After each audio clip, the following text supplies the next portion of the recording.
Une femme noire accusée de vol. Quand ils découvrent qui est son mari, ils n'en croient pas leurs yeux. Tout s'est joué en une seconde. Un regard, une accusation, et sa vie a basculé. Ce jour-là, elle n'aurait jamais dû entrer dans cette boutique. Tout semblait normal, jusqu'à ce que les cris commencent. Des visages méprisants, des jugements silencieux. Une femme seule contre un monde qui la condamne sans preuve. Mais ce que personne n'avait prévu, c'est ce qui allait se passer ensuite. Une révélation si inattendue que tout le monde en est resté figé. Qui est-elle vraiment? Que cache-t-il? Vous n'êtes pas prêts pour cette histoire. Abonnez-vous, aimez cette vidéo et dites-nous d'où vous regardez. Chapitre 1. Le cri qui gela l'air. Voleuse.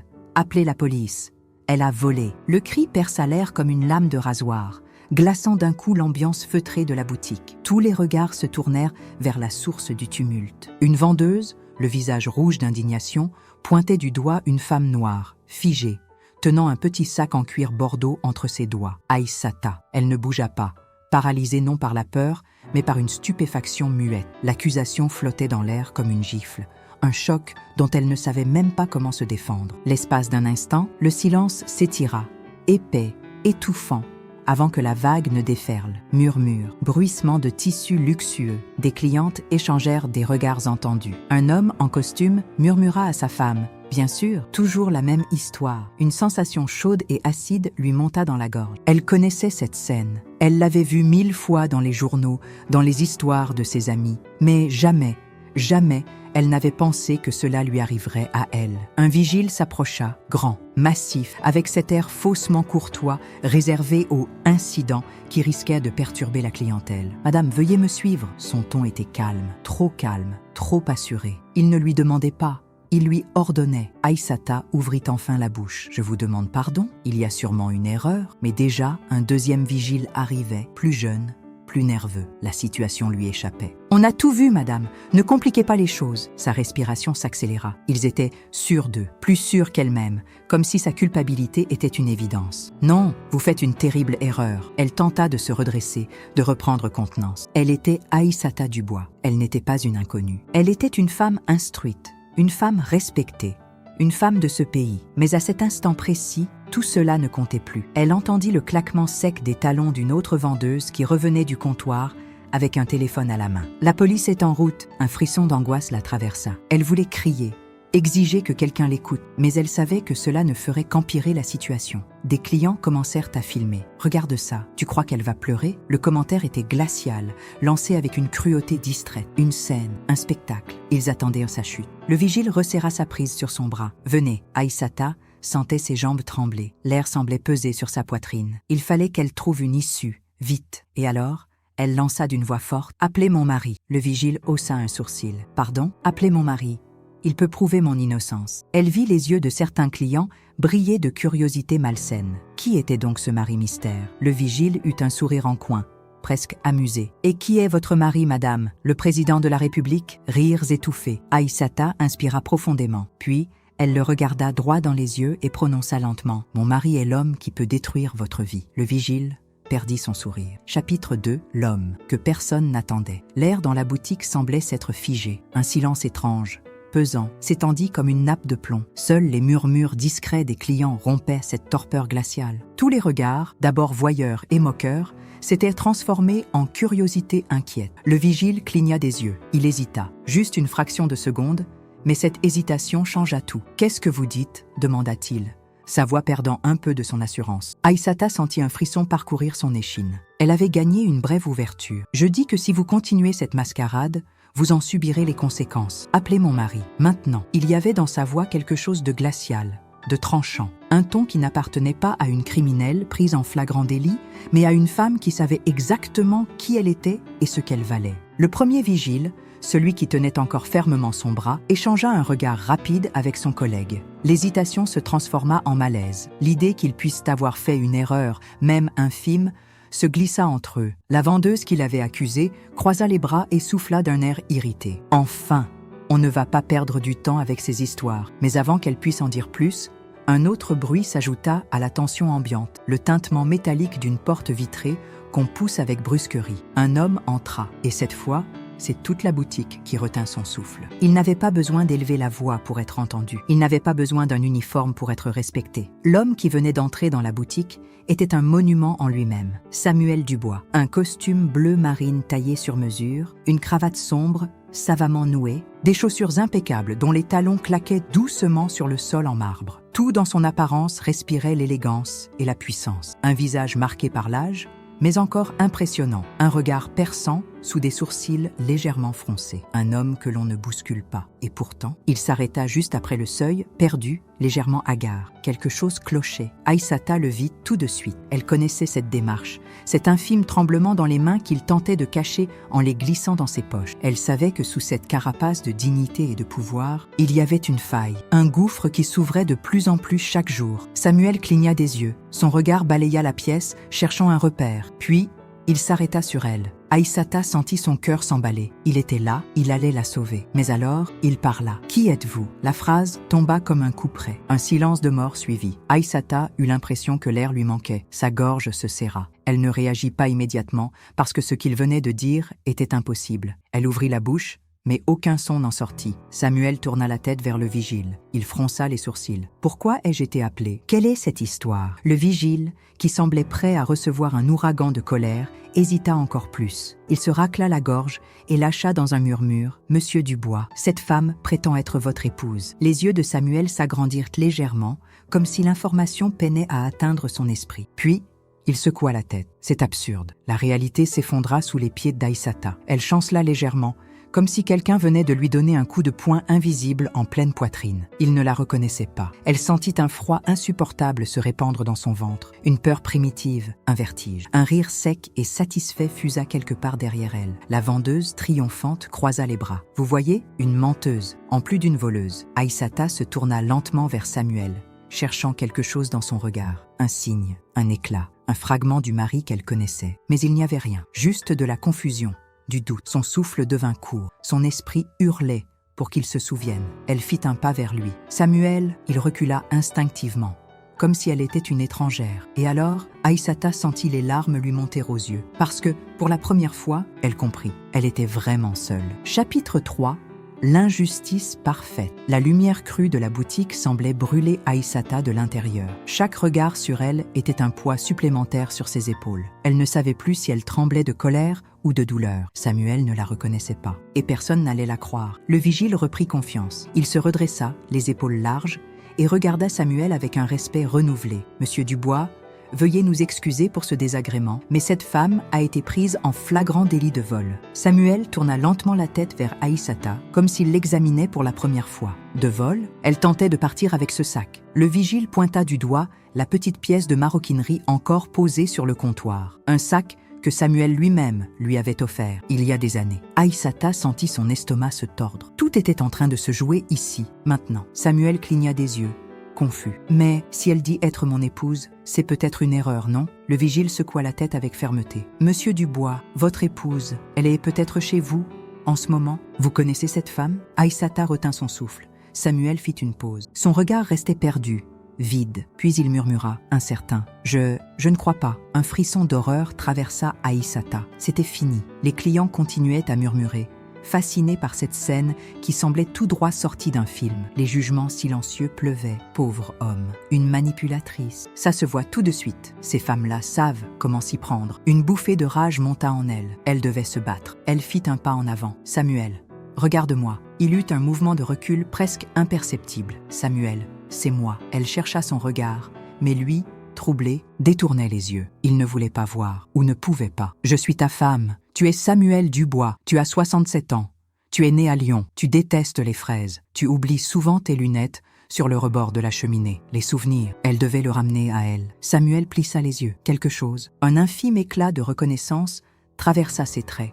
« Mais avant qu'il ne puisse terminer, une voix féminine fusa dans la boutique, brisant l'instant. « Papa !» Le silence tomba d'un coup. Aïssata se tourna lentement, son cœur cognant dans sa poitrine. Une jeune femme venait d'entrer. Grande, blonde, élégante. Une silhouette soignée, une veste beige sur un pantalon cigarette. Clémence Dubois, sa belle-fille, et son visage était une œuvre d'art en soi. L'inquiétude parfaite d'une fille aimante, mais une lueur tranchante dans les yeux. Elle traversa la boutique d'un pas rapide et vint poser une main sur le bras de Samuel. Protectrice. « Papa, que se passe-t-il » Samuel, visiblement soulagé, se tourna vers elle comme un naufragé qui venait d'apercevoir la terre ferme. « Clémence, je suis perdu. On dit que cette femme est mon épouse. » Il secoua la tête, perdu. Clémence leva lentement les yeux vers Aïssata. Et alors, elle sourit. Un sourire léger, doux, insupportablement condescendant. Puis elle se tourna vers le vigile. « Monsieur, vous pouvez l'emmener. » Aïssata sentit le sol s'ouvrir sous elle. « Non. » Clémence se rapprocha,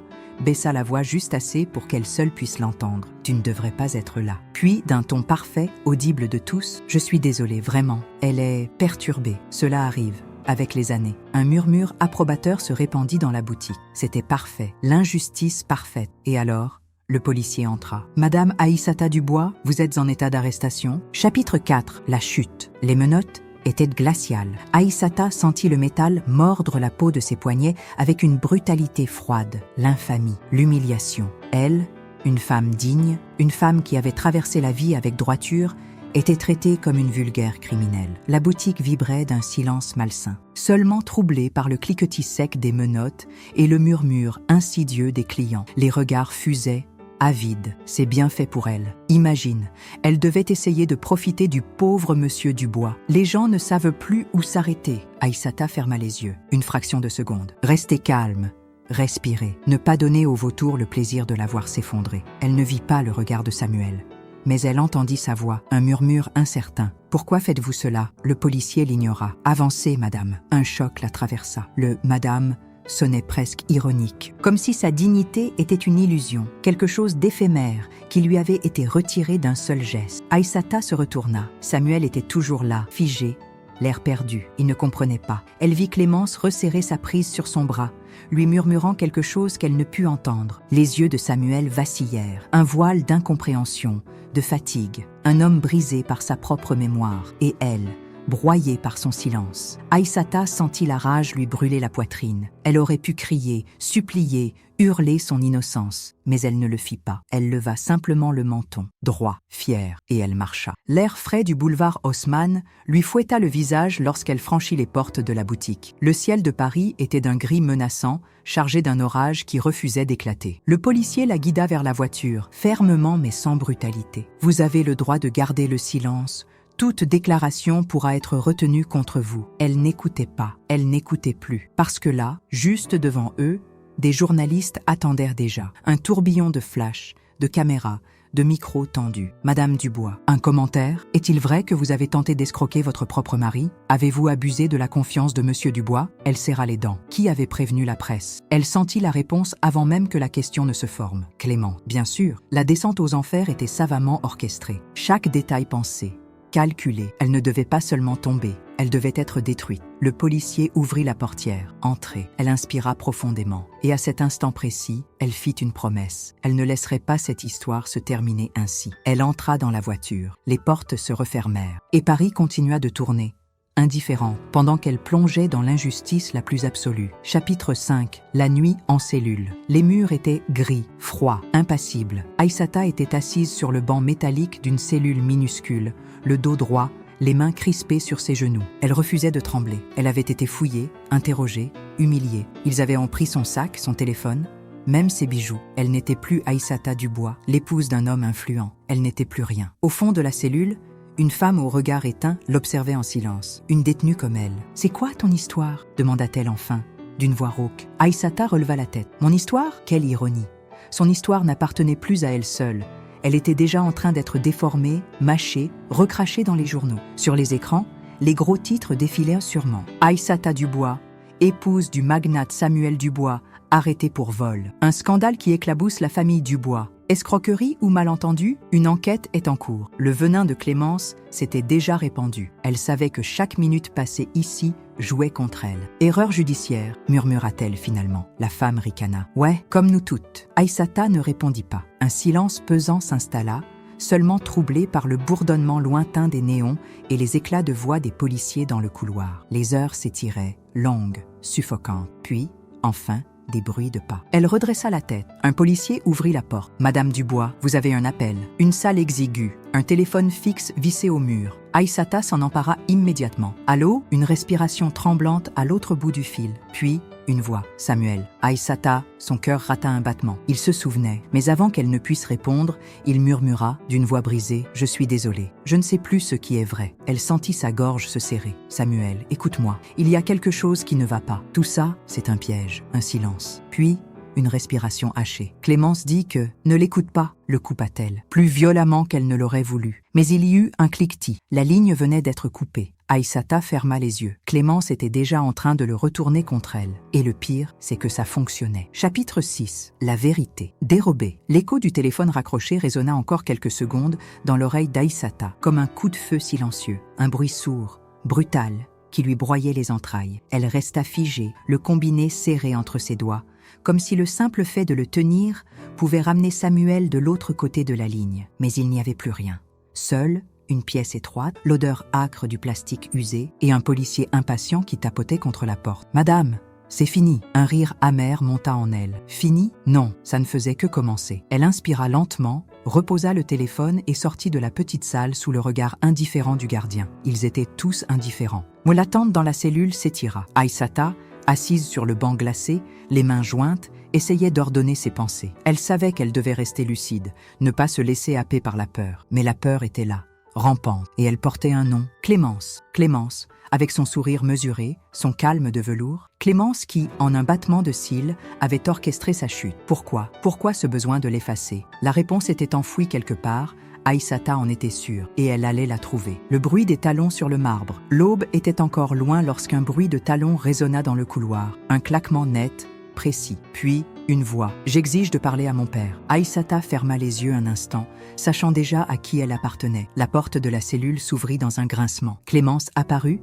parfaitement maquillée, une écharpe Hermès enroulée négligemment autour de son cou. Une élégance froide, calculée. Elle se tint à l'entrée, une lueur de satisfaction voilée dans le regard. « Papa est bouleversé », commença-t-elle d'un ton feintement peiné. « Il ne comprend rien à ce qui se passe. » Aïssata la fixa sans répondre. Clémence sourit légèrement, puis entra lentement dans la cellule sans jamais détourner les yeux. Elle s'adossa au mur, observant Aïssata comme une œuvre d'art qu'on jugeait imparfaite. « Tu n'as jamais eu ta place, tu sais ?» Un frisson parcourut Aïssata. Le ton était différent, plus tranchant. Enfin, les masques tombaient. « C'est toi, n'est-ce pas ?» souffla Aïssata. « Tu as tout orchestré. » Un ricanement. « Tout ? Non, tu t'es très bien enfoncée toute seule. » Elle se pencha légèrement.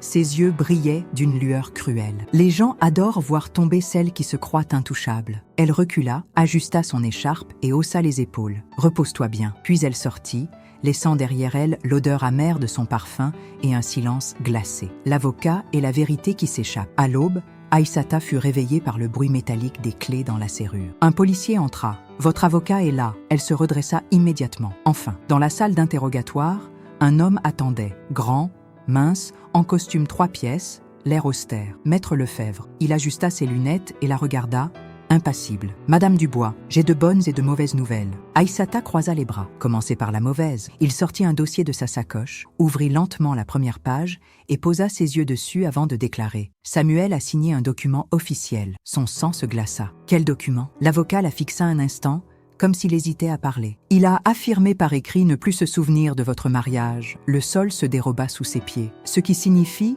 continua Maître Lefebvre, qu'il ne peut pas attester que vous êtes son épouse légitime. Un vertige, un gouffre. Aïssata s'agrippa au bord de la table, les ongles enfoncés dans le bois. Samuel avait signé cela ? Samuel, l'homme qui l'aimait, qui lui promettait encore quelques mois plus tôt que, même si sa mémoire s'effaçait, son amour pour elle ne disparaîtrait jamais. Elle se força à respirer lentement. Clémence avait réussi à le manipuler. Et la bonne nouvelle ? Demanda-t-elle d'une voix blanche. L'avocat referma lentement le dossier. La plainte pour vol a été retirée. Aïssata releva vivement la tête. Quoi ? L'affaire a été classée. Vous êtes libre. Libre. Mais libre de quoi ? La vérité était simple. Elle venait d'être effacée. Chapitre 7.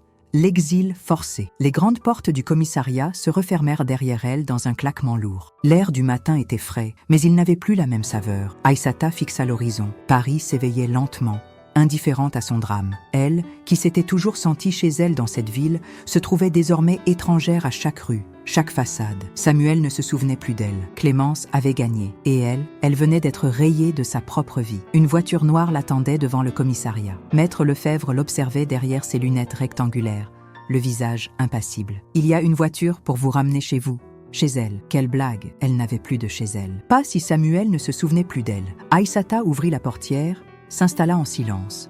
Le chauffeur démarra. Les rues défilaient. Chaque bâtiment semblait plus étranger que le précédent. Puis, au détour d'un carrefour, elle le vit. Un écran géant, sur la façade d'un immeuble du boulevard Saint-Germain. Une émission matinale, le visage de Samuel. Elle sentit son estomac se nouer. Les sous-titres défilaient en lettres blanches. Exclusif. Samuel Dubois sort du silence après le scandale. Aïssata se redressa d'un bond. Augmentez le son. Le chauffeur hésita, puis tourna le bouton de la radio. La voix de Samuel résonna. « Je suis un homme de principe. Je ne peux pas cautionner des actes qui ne correspondent pas à mes valeurs. » Son cœur explosa dans sa poitrine. Elle regarda l'écran. Horrifié, Samuel était assis sur un plateau de télévision, entouré de journalistes, le regard grave, et à ses côtés, Clémence, sa main posée sur celle de son père, un air faussement protecteur. « Mon père a été victime d'une manipulation, » disait-elle d'un ton doux et affligé. « Il est vulnérable, et certaines personnes ont voulu profiter de sa condition. » Aïssata sentit le monde tourner autour d'elle. « Il parle de moi ?» souffla-t-elle. Le chauffeur baissa les yeux, mal à l'aise. Sur l'écran, Samuel poursuivait. « Je souhaite tourner la page. » Un journaliste demanda alors « Cela signifie-t-il que votre épouse, Madame Aïssata Dubois, n'est plus à vos côtés ?» Samuel parut troublé. Clémence lui serra doucement la main. Et alors, il répondit, d'une voix faible, « Je ne sais pas de qui vous parlez. » Un coup de poignard. Aïssata suffoqua. Il l'avait oublié, pas seulement dans l'intimité de leur maison. Officiellement, publiquement, définitivement. Elle n'existait plus. Au chapitre 8, l'enquête commence, le portail de leur résidence s'ouvrit devant elle dans un silence mécanique. Un silence qui lui donnait envie de hurler. La voiture s'arrêta dans l'allée. Aïssata ne bougea pas tout de suite. Tout semblait identique, la façade immaculée, le parfum des rosiers du jardin, mais rien n'était plus pareil. Quand elle posa le pied sur le gravier, elle sentit la peur la frôler. Avait-elle encore le droit d'être ici ? Elle monta les marches. Sa main tremblait légèrement lorsqu'elle introduisit la clé dans la serrure, mais la porte ne s'ouvrit pas. Bloquée, son cœur se serra. Elle essaya encore. Rien. Puis, une voix derrière elle. « Vous n'avez plus rien à faire ici. » Aïssata se retourna lentement. Clémence, postée sur le perron, un verre de vin blanc à la main, un sourire narquois accroché aux lèvres. « Tu n'as pas reçu le message ?» murmura-t-elle. « Tu n'existes plus. » Aïssata la fixa, le sang battant dans ses tempes. Elle voulait frapper, crier, déchirer ce sourire satisfait, mais elle ne fit rien, parce qu'elle venait de comprendre quelque chose. Clémence avait tout planifié, tout. Et une chose était certaine, les gens comme elle ne laissaient jamais de traces. Si elle voulait récupérer sa vie, elle allait devoir chercher la vérité elle-même. Et cette fois, elle ne reculerait devant rien. Chapitre 9. La vérité enterrée. Aïssata ne dormait plus. Les nuits étaient longues, hantée par le silence pesant de sa chambre d'hôtel anonyme. Son lit était trop froid, l'absence de Samuel, trop réelle. Mais elle n'était plus une femme brisée, elle était une femme en guerre. Clémence pensait avoir gagné. Elle pensait qu'en la privant de tout, son mari, sa maison, son nom, elle l'avait réduite au néant. Mais elle avait sous-estimé Aïssata, et la guerre ne faisait que commencer. Les premières failles, elle savait par où commencer. L'avocat de Samuel, Maître Vincent Delaunay, un homme discret, mais influent. Il gérait les affaires Dubois depuis plus de 20 ans. Elle l'attendit à la sortie de son cabinet, dissimulé sous un large chapeau. Lorsqu'il s'engouffra dans sa voiture, elle s'approcha et frappa doucement à la vitre. Il sursauta, la reconnut, et son visage se ferma. « Madame Dubois, je suis désolée, mais je ne peux rien pour vous. » « C'est faux. » Elle le fixa droit dans les yeux. « Vous savez ce qu'ils ont fait. » Il hésita. Son regard trahissait un malaise. Il savait. Aïssata serra les poings. « Ils vous ont fait signer quoi, exactement ?» Il soupira et regarda autour de lui. Puis, il murmura « Je ne peux pas vous en parler. » Il ouvrit la portière, prêt à partir. Aïssata ne bougea pas. « Vous aviez du respect pour Samuel, n'est-ce pas ?» Il s'arrêta net. Elle baissa la voix, cherchant ses mots avec soin. « Si vous le respectez, alors aidez-moi, parce que l'homme qu'ils ont enfermé dans cette maison, ce n'est plus lui. » Un silence. Puis, il lâcha, presque trop bas pour être entendu. « Recherchez projet héritage. » Aïssata sentit un frisson la traverser. Qu'est-ce que c'est ? Mais il avait déjà redémarré. Une découverte inattendue. Elle passa la nuit devant son ordinateur, cherchant désespérément des indices sur projet héritage. Rien dans la presse. Aucun document officiel. Un fantôme administratif. Puis, soudain, une piste. une transaction immobilière datée de 3 jours avant son arrestation. La villa familiale avait été transférée à un nouveau propriétaire, le signataire, Clémence Dubois. La signature de Samuel était dessus, mais elle n'était pas la sienne. Aïssata sentit son cœur exploser dans sa poitrine. Samuel n'avait jamais signé ce document. Sa fille avait usurpé son identité. Elle recula lentement sur sa chaise, horrifiée. Clémence avait préparé son coup bien avant l'accusation. Tout ce qui lui appartenait avait été volé sous ses yeux, et Samuel, isolé, ne pouvait même pas s'en rendre compte. Un dernier espoir. Aïssata ferma son ordinateur et fixa son reflet dans la fenêtre. Elle devait entrer dans cette maison. Elle devait voir Samuel, avant qu'il ne soit trop tard. Chapitre 10. L'infiltration, minuit. L'obscurité enveloppait la résidence Dubois, imposante silhouette figée sous le ciel sans lune. La maison qui avait été la sienne, son foyer. Aïssata se tenait derrière les grilles, dissimulée dans l'ombre d'un platane centenaire. Son cœur battait fort, mais son esprit était calme. Elle n'avait plus le droit à l'erreur. Clémence avait verrouillé toutes les issues légales. Alors, elle prendrait une autre porte. La maison était immense, mais Aïssata la connaissait mieux que quiconque. Chaque entrée, chaque recoin. Elle contourna la grille, longeant la haie jusqu'au petit portail du jardin de service. Elle savait qu'il n'était jamais verrouillé de l'intérieur. Un déclic métallique, ouvert. Elle inspira profondément et se glissa à l'intérieur. Un manoir silencieux. L'air était lourd d'un parfum familier. Bois ciré, fleurs fraîches, un soupçon d'encens. Tout semblait inchangé, et pourtant, tout était différent. Elle avança dans le couloir, ses pas absorbés par l'épais tapis perçant. Son regard effleura les tableaux suspendus, les chandeliers d'argent. Chaque objet lui rappelait une autre vie. Elle passa devant la bibliothèque. La porte était entr'ouverte. Un bruissement, une présence. Elle retint son souffle. Une silhouette. Assis dans son fauteuil habituel, sous la lumière tamisée d'une lampe, Samuel. Son cœur manqua un battement. Il était là, enfin, mais quelque chose clochait. Il fixait le vide, les mains crispées sur les accoudoirs. Il paraissait fatigué, plus maigre, comme un roi déchu enfermé dans sa propre prison. Aïssata sentit un frisson la traverser. Elle entra lentement, silencieuse. Il ne la vit pas tout de suite. Puis, soudain, il releva la tête. Leurs regards se croisèrent, et dans ses yeux, une étincelle, un fragment de reconnaissance. Aïssata, sa voix était faible, incertaine, mais c'était son nom. Il se souvenait. Elle sentit les larmes lui monter aux yeux. « Oui, mon amour, c'est moi. » Elle fit un pas, mais avant qu'elle ne puisse l'atteindre, une autre voix brisa le moment. « Qu'est-ce que tu fais là ?» Aïssata se figea. Dans l'ombre du couloir, Clémence, drapée dans un peignoir de soie, une coupe de vin blanc à la main, le regard froid comme la mort. Elle ne semblait ni surprise ni troublée. Elle souriait. « Tu es plus prévisible que je ne le pensais. » Et c'est là que tout bascula. Chapitre 11. Le piège parfait. Le silence était glacial. Aïssata fixait Clémence, chaque muscle tendu, chaque instinct en alerte. Elle savait qu'elle venait de tomber dans un piège. Samuel, lui, semblait perdu entre deux réalités. Son regard oscillait entre Aïssata et Clémence, comme un homme à la dérive. « Tu n'as rien à faire ici, Aïssata, » murmura Clémence en avançant lentement dans la pièce. « Ce n'est plus ta maison. » Aïssata ne répondit pas. Elle savait qu'elle n'avait que quelques secondes avant que tout bascule. Elle se tourna vers Samuel. « Samuel, écoute-moi. » Elle chercha dans ses yeux cet éclat,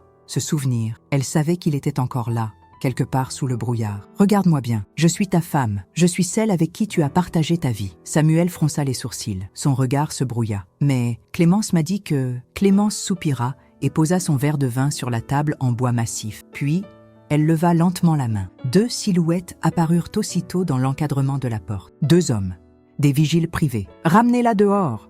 ordonna-t-elle d'un ton doux, presque ennuyé. Aïssata sentit une bouffée de rage monter en elle. Non, pas encore, pas cette fois. Elle fit un pas en arrière, levant une main pour les tenir à distance. N'osez pas me toucher. Mais Clémence souriait toujours. « Tu sais quoi ?» souffla-t-elle en croisant les bras. « Je vais être généreuse. » Elle pivota vers Samuel, qui les regardait tous, troublés, désorientée. « Papa, fit-elle d'une voix douce, que veux-tu qu'on fasse d'elle ?» Un silence pesant. Aïssata sentit son cœur se serrer. Elle connaissait le but de cette question. Si Samuel disait « laissez-la », alors Clémence perdait la partie. Mais s'il disait « faites-la partir », alors tout était fini. Les secondes s'égrenèrent. Samuel ouvrit la bouche, il hésita. Puis, lentement, son regard se posa sur Aïssata. Un souffle, une seconde de vérité. Allait-il se souvenir? Puis, il murmura « Je ne la connais pas ». Le coup fut plus violent qu'une gifle. Aïssata sentit tout son monde basculer. Les vigiles s'approchèrent, mais elle ne les sentit même pas la saisir par les bras, parce que l'homme qu'elle aimait venait de la condamner lui-même. Bande humaine, haine l'ultime, trahison. Les vigiles la traînèrent vers la sortie. Dans le couloir,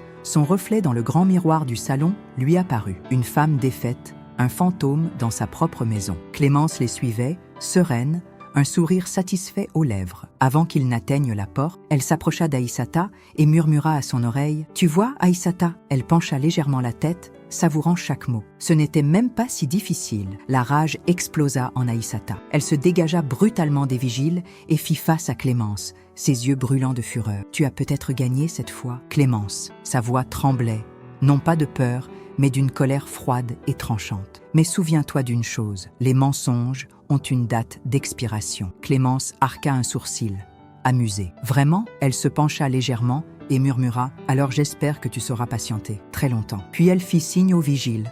La porte s'ouvrit. L'air nocturne s'engouffra dans le hall. Aïssata fut poussée dehors. La porte se referma derrière elle dans un bruit sourd et le monde s'écroula. Chapitre 12. La vérité qui revient. Toujours Aïssata resta debout devant la résidence Dubois, immobile. Il y avait quelque chose de tragique dans cette scène. Une femme chassée de sa propre vie, de son propre amour. Mais elle n'était pas vaincue. Les mots de Clémence résonnaient encore en elle. Ce n'était même pas si difficile. Ce que Clémence ignorait, c'est qu'elle avait fait une erreur. Une infime, microscopique erreur. Mais une erreur tout de même. Et Aïssata allait la trouver. 2 mois plus tard, Paris était balayé par un vent d'automne. Une bruine fine tombait sur les trottoirs gris. Aïssata, assise dans un café discret du Marais, sirotait un espresso en feuilletant un dossier qu'elle venait de recevoir. Là, sous ses yeux, se trouvait la clé de toute cette mascarade. Un enregistrement vidéo datant de la nuit, où Samuel avait signé le transfert de la maison. L'image tremblotante montrait Clémence, seule, penchée sur le document. Et juste avant de signer à la place de son père, elle avait commis une imprudence. Elle avait murmuré un mot, un seul. Et ce mot était maintenant gravé dans l'épreuve. Parfait, une satisfaction trop grande, une imprudence minuscule. Mais elle venait de se condamner elle-même. Aïssata referma le dossier. Un sourire lent, glacial, s'étira sur ses lèvres. Alors, Clémence, c'est mon tour. Parfois, la vie bascule en une fraction de seconde. Une simple accusation, un mensonge bien placé, et tout ce que vous avez construit peut s'effondrer sous vos pieds. Comment réagiriez-vous si du jour au lendemain, on effaçait votre existence? Si la personne que vous aimez ne se souvenait plus de vous? L'injustice est l'une des douleurs les plus insupportables, mais la vérité, même dissimulée, finit toujours par refaire surface. Auriez-vous eu la force de vous battre comme elle l'a fait, ou auriez-vous abandonné? Dites-nous en commentaire ce que vous auriez fait à sa place. Et surtout, abonnez-vous, likez et partagez cette vidéo pour que plus de monde découvre cette histoire incroyable.